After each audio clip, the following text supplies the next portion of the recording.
dinggin ng dalangin at pagsamo ng bayan mo. Viva Poong Jesus Nazareno.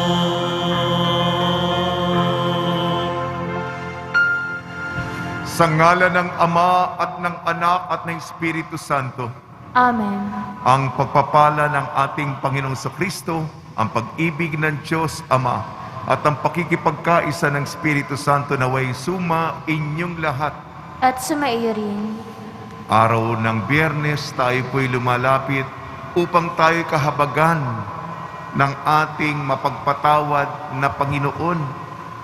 Ang ating mga kahilingan, ang ating mga intensyon, ang ating mga petisyon, inilalahad natin sa Kanya upang tayo paboran.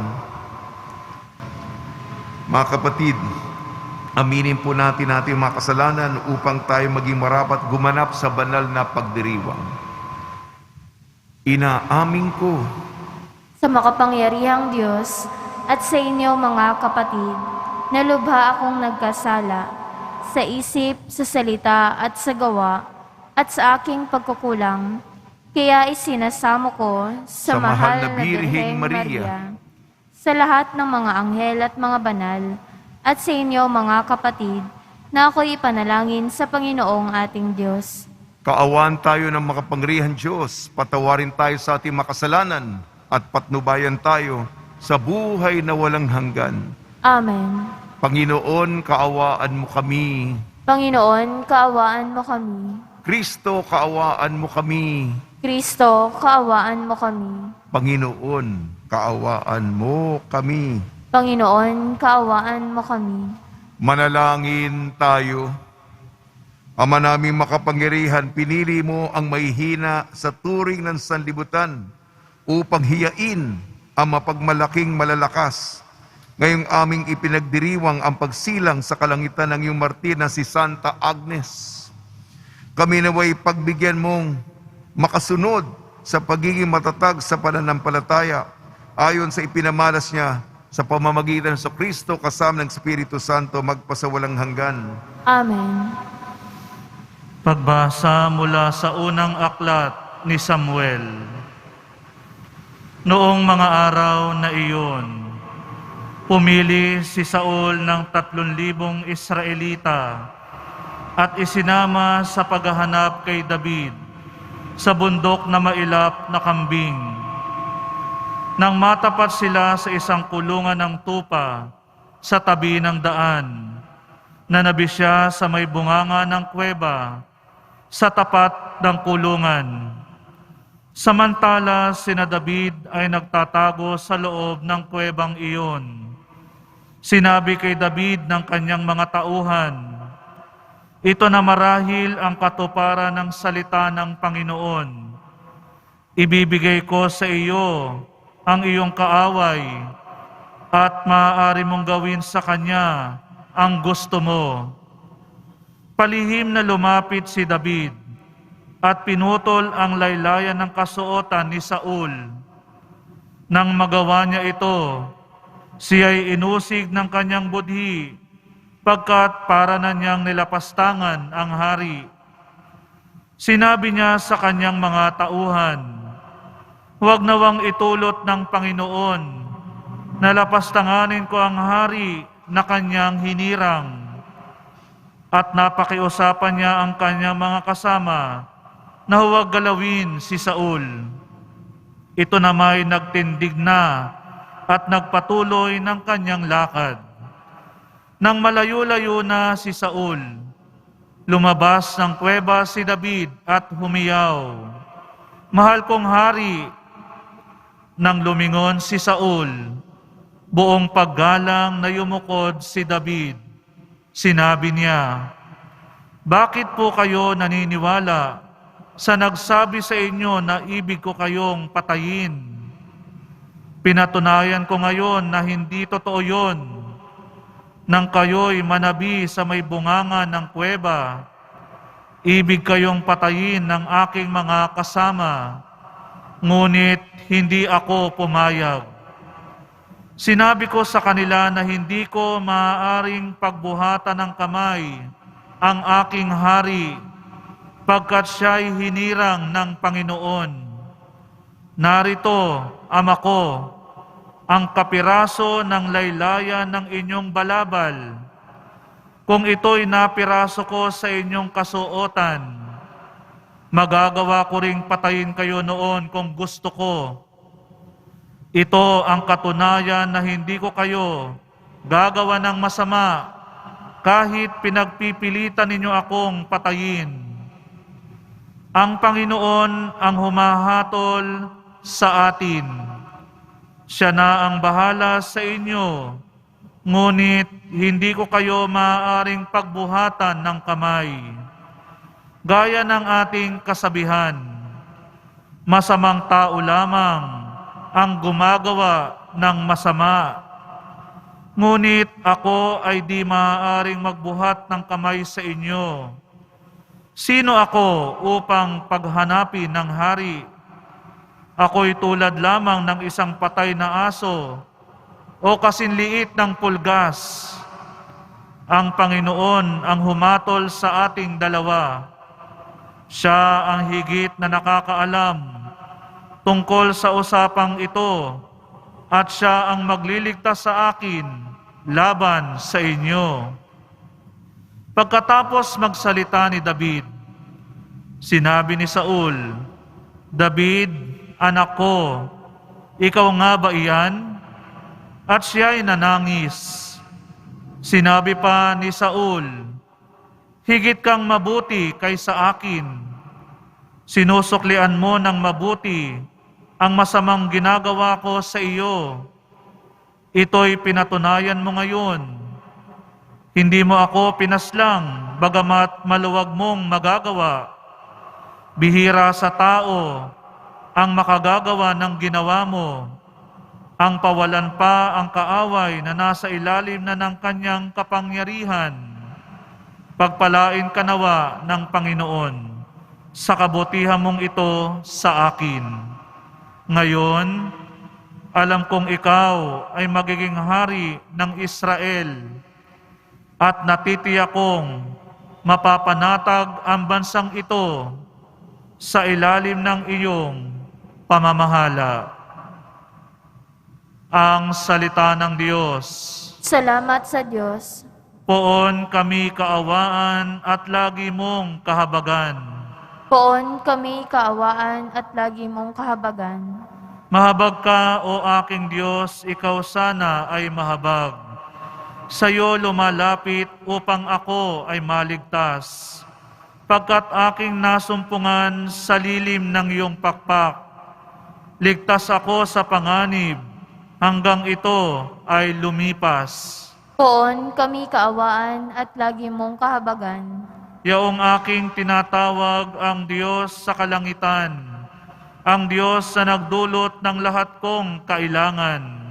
Magmula sa kalangitan, diringgin ang aking hibik. Ang lahat ng kaaway ko'y lubos niyang magagahis. Ang tapat niyang pagmamahal at matatag na pag-ibig, ihahayag ito ng Diyos sa akin, di ikakait. Poon kami kaawaan at lagi mong kahabagan. Ihayag mo sa itaas, O Diyos, ang kabantugat, dito naman sa daigdig ay ang iyong karangalan. Pag-ibig mong walang maliw ay abot sa kalangitan. Nadarama sa itaas ang lubos mong katapatan. Poon kami kaawaan at lagi mong kahabagan.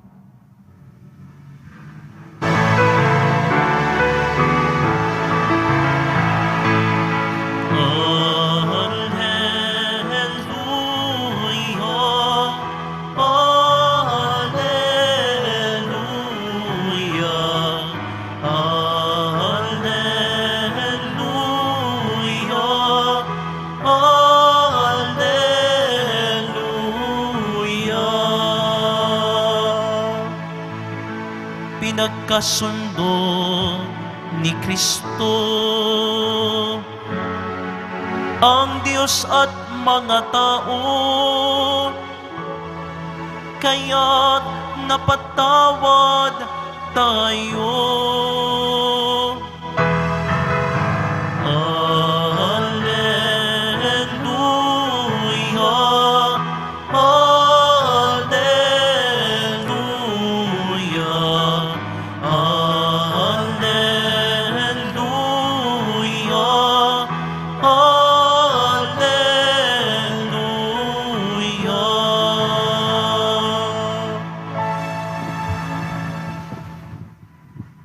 Sumainyo ang Panginoon. At sumaiyo rin. Ang mabuting balita ng Panginoon ayon kay San Marcos. Papuri sa iyo, Panginoon.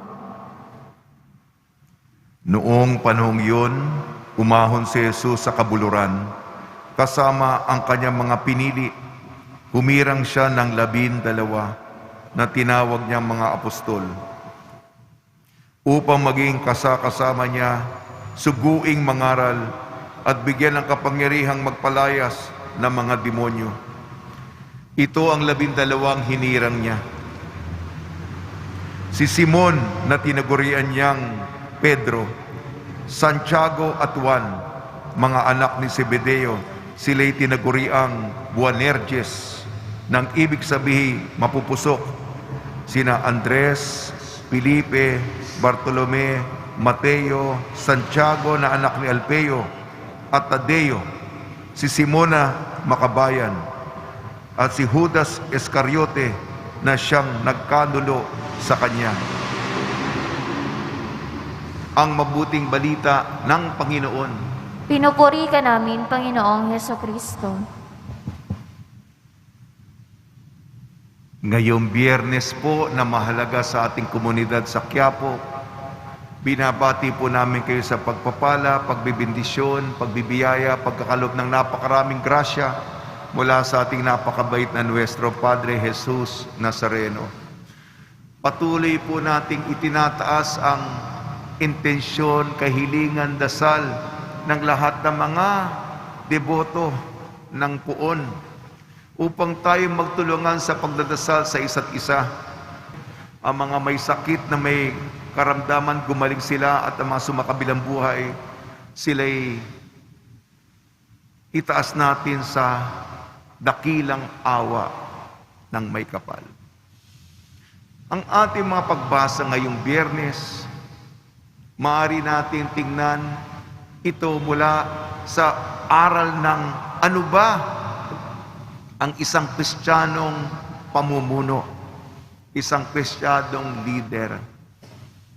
Mahalaga po ito sa ating paghahanda para sa pagpili natin. Ating unang pagbasa, ito'y unang Samuel, sapagkat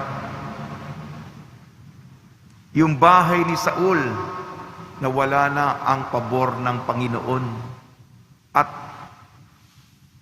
kasunod na ang bahay ni David.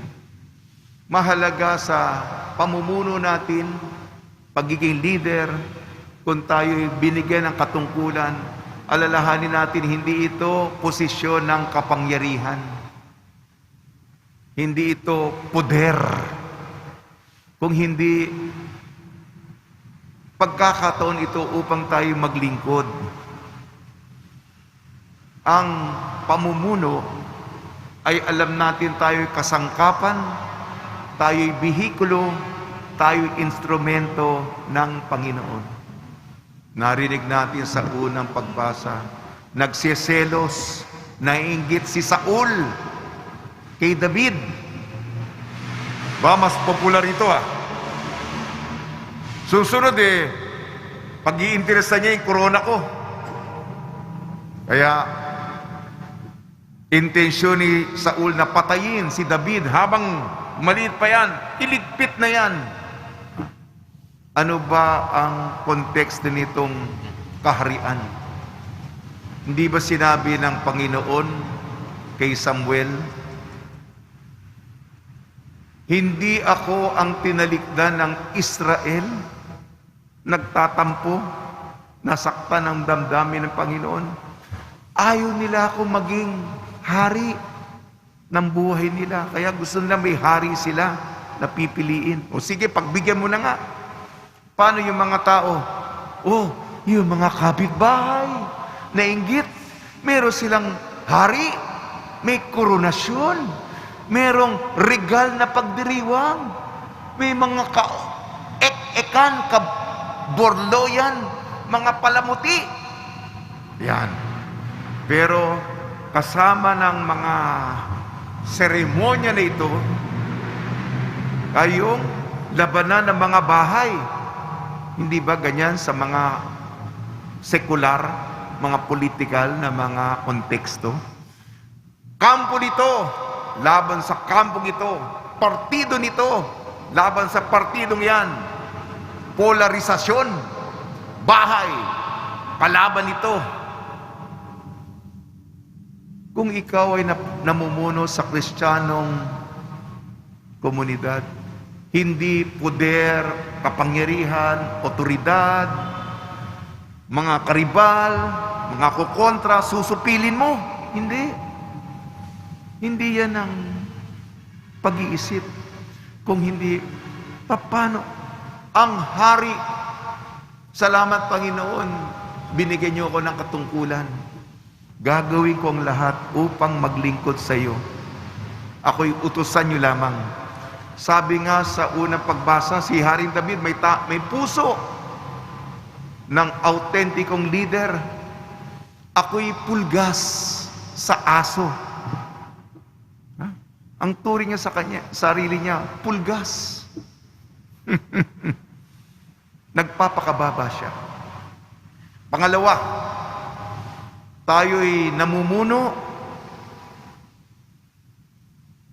Yung mga pinagkakatiwala sa akin, ayon sa ibinigay na abilidad, talento, kompetensya sa atin. Huwag na naman tayong mainggit, buti pa siya. May ganong talento. Bakit ako walang ganon? Imbis na mainggit ka, magselos ka, tingnan mo, suriin mo mabuti. May binigay sa iyo ang Diyos. Walang tao nasa Kanya ang lahat. Walang tao nasa Kanya ang lahat. May distribution po ang Panginoon sa mga napakadami mga abilidad at kompetensya, talento sa mundo. Tingnan mo lang. At mula doon ka maglilingkod. Hasain mo. Palakasin mo. Yan ang pan mo eh. Yan ang lakas mo eh. Kaya nga ito sa Ebanghelyo natin, ayon kay San Marcos, 12 hinirang. Hindi sila pare-pareho. Magkakaiba sila. Ugali, personalidad, katangian, lakas, kompetensya. Yan po. Yung una, si Simon Pedro. Siya'y bato. At sa batong ito, itatayo ang Santa Iglesia ng Panginoon. At ang huling binanggit, sana po hindi po ganun ang ating panunungkulan, si Judas Iscariote na nagkanulo sa Panginoon. Mahalaga pa rin ay katapatan. Una, tayo'y lingkod. Tayo'y maninilbihan. Pangalawa, tingnan mo ang binigay sa iyong abilidad, kompetensya, talento. Kapistahan ngayon ni Santa Agnes. Naging matapat siya. May persekusyon noon. Pag-uusig sa Santa Iglesia. Gaya nga sinabi ko sa pambungad, ang simbolo ni Santa Agnes, Santa Ines, yung palaspas ng pagkamartir at ang lana, sa Ingles, wool ng kordero. Wool of the sheep. Lana. Yung pagkadalisay niya, yung puro niya. Hindi naman siya ang Panginoon. Ang dinadakila natin. Ang itinataas natin. Ang tinatanghal natin. Ang itinatampok natin. Hindi ikaw ang nasa pedestal. Siya. Higit sa lahat, purihin, dakilain, sambahin, luwalhatiin. Yan ang pamumuno. Ulitin ko po mga punto ko. Ang pamumuno, paglilingkod. Ang pamumuno, hanapin mo yung abilidad na ibinigay sa iyo. At ang pamumuno, pamamaraan ng pagsamba, pagdadakila sa kanyang ngalan. Sa tulong po ni Maria at ni San Jose, nawa po, maging sa Ebanghelyo, maging apostoliko tayo sa paglilingkod. Hanapin natin ang mga pagkakataon, maging pastoral pa tayo. yung mga kaluluwang mapapalapit natin sa Panginoon. Yan, guguli natin. Yan ang ikatutuwa ng Panginoon. Yan ang ikasisiyan niya na mas marami pang mapalapit at makilala siya. Purihin natin ang ating Nuestro Padre, Jesus Nazareno. Amen.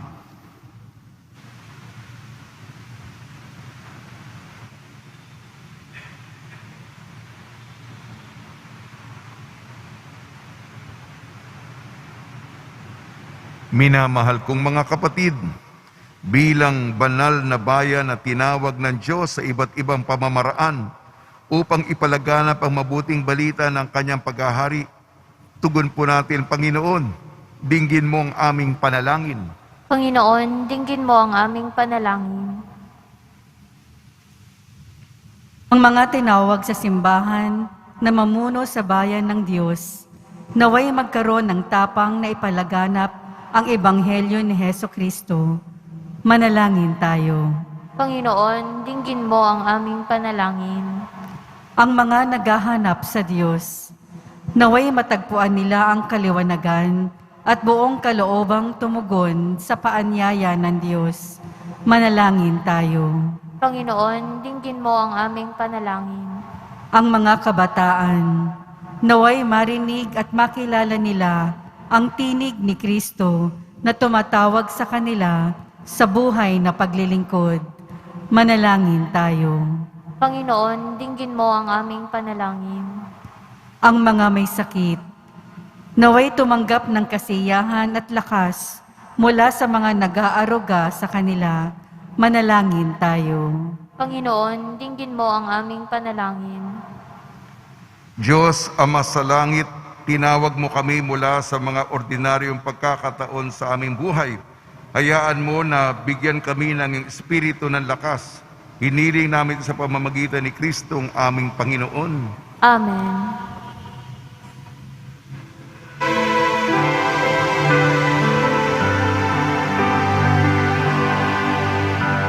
Oo, Jesus Nazareno, narito kami sa harap mo. Alak at tinapay alay namin sa'yo, mula sa tangkay ng mubas at butil ng trigo, upang maging dugo't katawan mo. Jesus Nazareno, alak at tinapay sa tanan ay nagbibigay buhay. Biyayang kaloob mo ay aming inaalay, aming hiling pagpapalat, buhay na dalisay.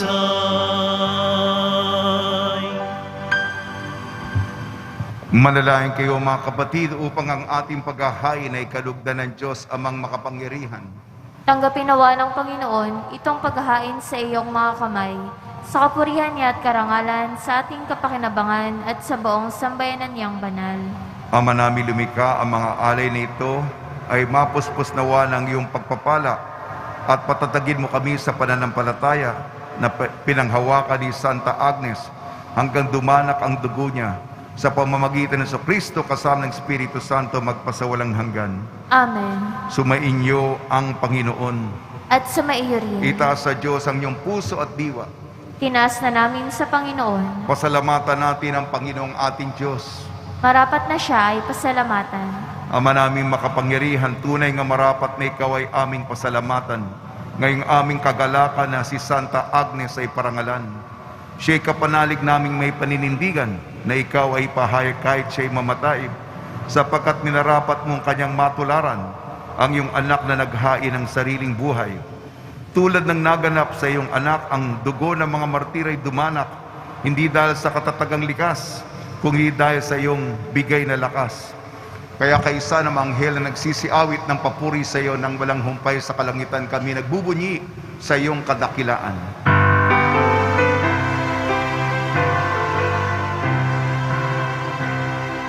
Banal ka, buong may kapal, banal ang iyong pangalan, banal ang iyong kaharian, langit at lupa'y nagpupugay sa iyong kadakilaan, dinarakilan ng lahat ang naparito mong anak na siyang nagulat sa bulan, sa bilay ay nagpalagan at nakiramay sa lahat.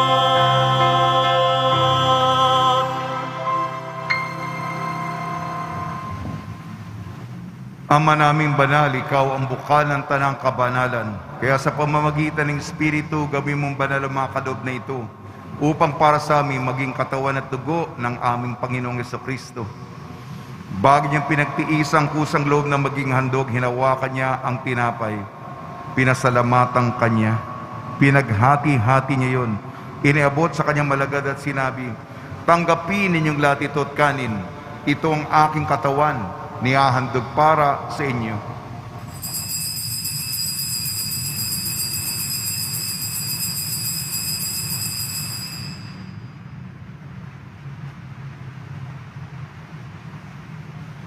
Gayon din naman nang matapos ang hapunan, hinawakan niya ang kalis, muli kanyang pinasalamatan. Inibot niya ang kalis sa kanyang malagad at sinabi, "Tanggapin ninyong lahat ito at inumin. Ito ang kalis ng aking dugo, ng bago at walang hanggan tipan. Aking dugo na ibubuhos para sa inyo at para sa lahat. Sa kapagpapatawad ng mga kasalanan, gawin ninyo sa pag-alala sa akin."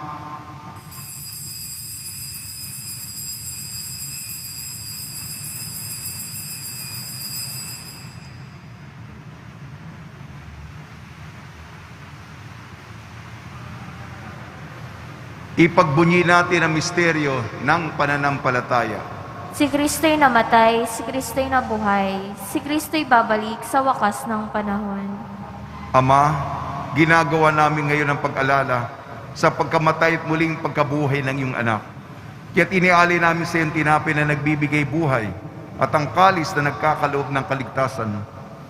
Kami nagpapasalamat dahil kami minarapat na tumayo sa harap mo para maglingkod sa iyo. Isinasamo namin kami magsasalo-salo sa katawan at dugo ni Kristo ay mabuklod sa pagkakaisa sa pamamagitan ng Espiritu Santo. Ama, lingapin mo yung simbahang laganap sa buong daigdig. Puspusin mo kami sa pag-ibig kaysa ni Francisco na aming Papa at ni Jose na aming Obispo at ng Tanang Kaparian.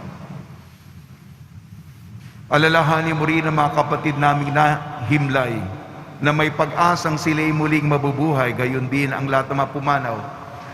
Ipagdasal natin si Monsignor Norberto Habos, Conching Irasga, at lahat ng mga pumanaw sa kapanahunan ng pandemya.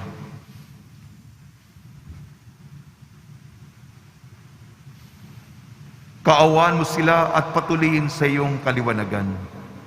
Kaawaan mo at paginapating kaming lahat na makasalo sa iyong buhay na walang wakas kaysa ng mahal na Birhing Maria na Ina ng Diyos, Nuestra Señora de la Buena Hora, ng kabiyak na puso niyang si San Jose, Santa Agnes, San Aloysius Gonzaga, San Sebastian, San Lazaro, San Roque, San Juan Bautista, at lahat ng mga banal na namuhay dito sa daigdig ng kalugod-lugod sa iyo. May pagdiwang nawa namin ng pagpupuri sa kararangal mo sa pamamagitan ng anak na aming Panginoong Jesucristo. Sa pamamagitan ni Kristo, kasama niya at sa Kanya, ang lahat ng parangal at papuri ay sa iyo, Diyos amang makapangyarihan, kasama ng Espiritu Santo, magpasawalang hanggan.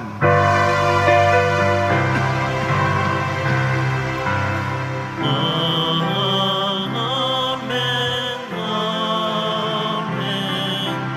Amen. Amen. Amen. Sa tagubilin ng mga nakakagaling na utos at turo ni Jesucristo na Panginoon natin at Diyos, ipahayag natin ang lakas loob. Ama namin, sumasalangit ka, sambahin ang ngalan mo, mapasa amin ang kaharian mo, sundin ang loob mo dito sa lupa para ng sa langit. Bigyan mo kami ngayon ng aming kakanin sa araw-araw, at patawarin mo kami sa aming mga sala, para ng pagpapatawad namin sa nagkakasala sa amin. At huwag mo kami ipahintulot sa tukso, at iadya mo kami sa lahat ng masama. Hinihiling namin kami iadya sa lahat ng masama, pagkalooban na kapayapaan araw-araw, iligtas sa kasalanan at ilayo sa lahat ng kapahamakan. Samantalang aming pinananabikan ang dakilang araw ng pagpapahayag ng tagapagligtas naming si Jesucristo. Sapagkat iyo ang kaharian, at ang kapangyarihan, at ang kapurihan, magpakailanman. Amen. Panginoon Jesucristo, sinabi mo sa iyong mga apostol, kapayapaan ang iniiwan ko sa inyong aking kapayapaan, ibinibigay ko sa inyo. Tungyan mo ang aming pananampalataya at huwag ang aming mga pagkakasala. At pagkalooban mo kami ng kapayapaan at pagkakaisa, ayon sa iyong kalooban, kasama ng Espiritu Santo, magpasawalang hanggan. Amen. Mga kapatid, mga kaibigan, sumainyo po ang kapayapaan ng ating Panginoon. At sumaiyo rin. Magbigayan po tayo ng kapayapaan sa isa't isa.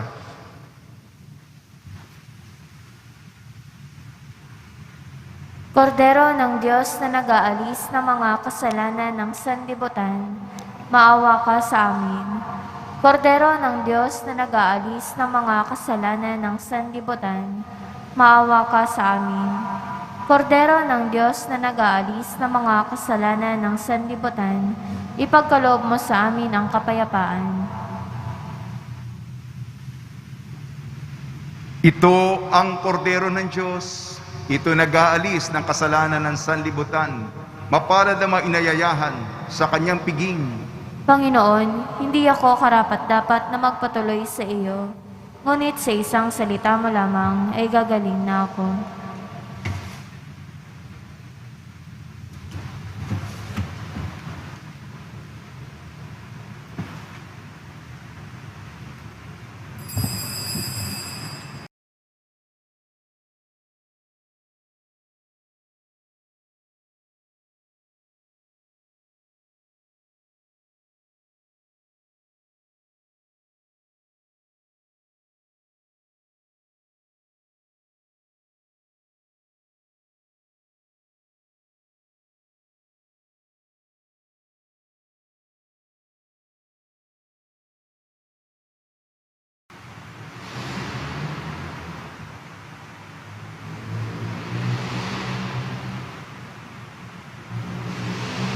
Manalangin tayo. Ama naming mapagmahal, pagkatanggap namin sa banal na pakikinabang, hiniling namin sa pagtulad namin sa katatagan ni Santa Agnes. Kami naway pagindapating magkamit ng gantimpalang walang maliw para sa pananatiling matapat sa pamamagitan ng Jesucristo kasama ng Espiritu Santo magpasawalang hanggan. Amen. Pagbabasbas sa mga deboto ng kanilang mga kahilingan at dasalan. Mahal na Poong Jesus Nazareno, inihayag mo sa pamamagitan ng krus ang walang maliw na pag-ibig ng Diyos sa sangkatauhan. Pakinggan mo ang kahilingan niyong angkan na nagsusumamo sa iyo. Makamtanawa nila inyong katugunan at tanggapin na kasagutan na may utang na loob na tinatanaw. Basbasan din po ninyo mga daladala nila mga imahin at dasalan. Sa pamamagitan ng bendisyon na ito, naway maalala nila mga pangako sa binyag na ilang ibig at paglilingkuran bilang Panginoon, magpa sa walang hanggan. Amen. Sumainyo ang Panginoon At sumaiyo rin. at pagpalain kayo ng makapangyarihan Diyos, Ama, Anak at Espiritu Santo. Amen. Paglayin po ninyo sa inyong pagalis ang kapayapaan ni Hesukristo. Salamat sa Diyos.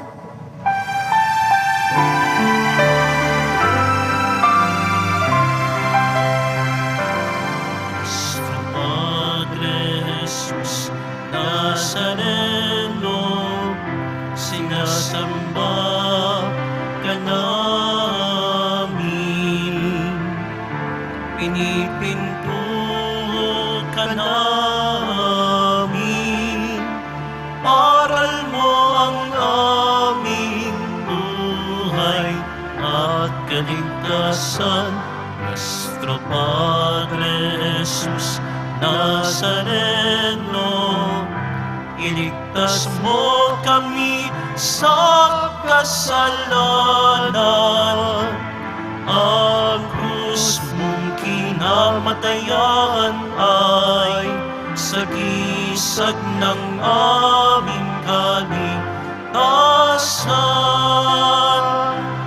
Nuestro Padre Jesus Nazareno, dinarangan ka namin.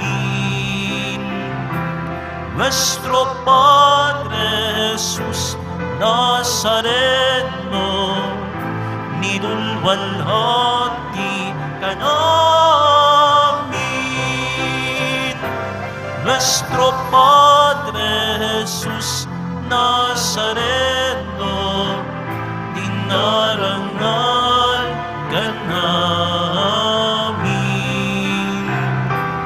Nuestro Padre Jesus Nazareno, nilulwalhati ka namin.